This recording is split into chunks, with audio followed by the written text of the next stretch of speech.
What is up, everybody? It's Connor here from Geek on Your Face, and welcome to my Assassin's Creed Unity review. Guys, I've been waiting forever for this game, and well, this review is going to be a little bit interesting, I think, for a game that I had this much hype for.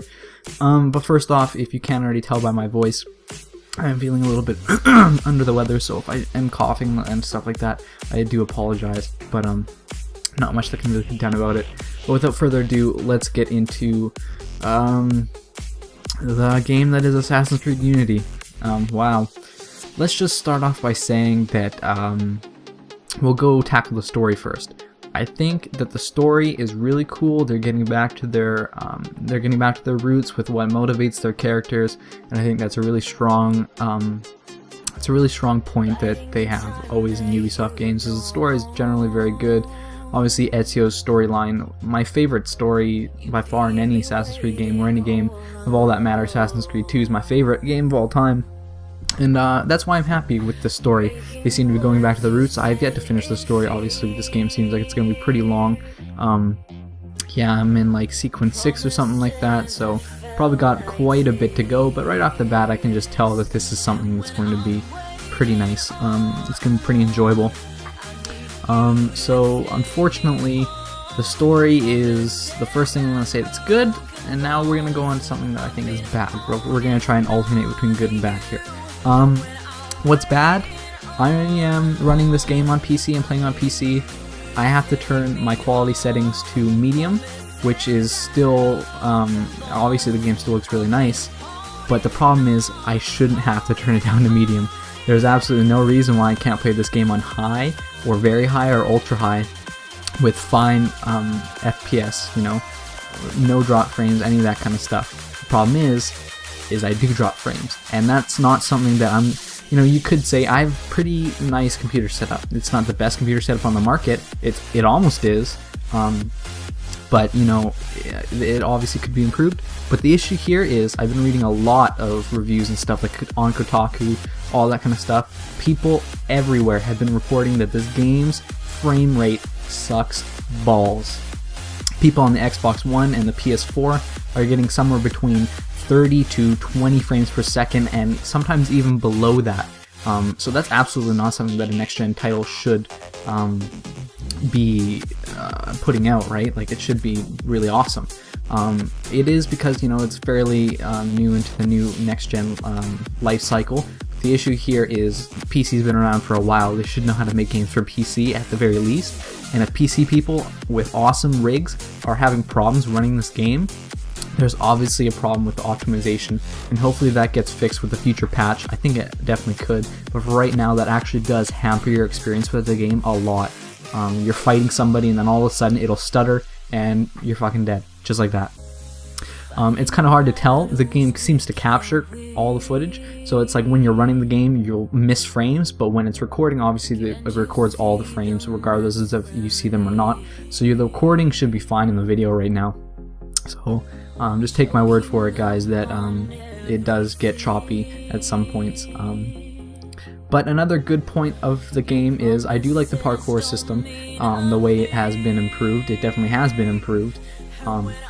There's a lot, you don't feel as restricted. You can go more places, I feel like you can go there smoother. However, I will say that it did get some, it did need some getting used to in regards to the sluggishness of it. It does feel a little bit sluggish at some points, so there's that to take into account. So, you know, it's all just based upon your preferences and all that kind of stuff. Now, we're going to go back to a bad thing here, and then we're probably going to close the review after that. The openness of the game that they portrayed is there, however, it's not really there, if that makes any sense. You get a lot of different points in a mission where you can go off and do optional things like that, and you know, they stressed, oh, you don't have to do that if you don't want to, you can come up with your own thing. You kind of do have to do that, unfortunately, because all the extra stuff that they used to do in previous games that will give you like full synchronization on a mission, those are now rewards. You get a reward for completing them in the form of skill points.